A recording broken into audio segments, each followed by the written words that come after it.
জামায়াতে যোগ দিয়েই বহিষ্কার মুক্তিযোদ্ধা কমান্ডার। চাঁদপুরে শুরু তীব্র বিতর্ক, ইতিহাস বনাম বর্তমান রাজনীতির নতুন সংঘাত। চাঁদপুরের মতলব দক্ষিণে ঘটে গেল এক নাটকীয় রাজনৈতিক ঘটনা। বাংলাদেশ জামায়াতে ইসলামীতে যোগদানের মাত্র একদিন পরেই বহিষ্কার করা হয়েছে মুক্তিযোদ্ধা সংসদের উপজেলা আহ্বায়ক ইঞ্জিনিয়ার জসিম উদ্দিনকে।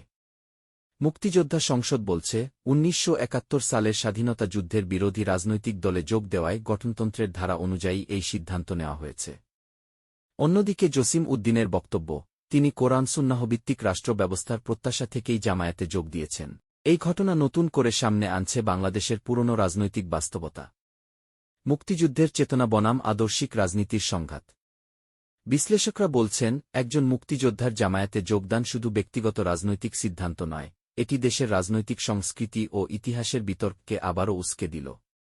কারণ জামায়াতের মুক্তিযুদ্ধকালীন ভূমিকা নিয়ে এখনও তীব্র মতভেদ রয়েছে। এখন প্রশ্ন উঠছে, এটি কি শুধুই সাংগঠনিক সিদ্ধান্ত নাকি সামনে আসছে আরও বড় রাজনৈতিক মেরুকরণ?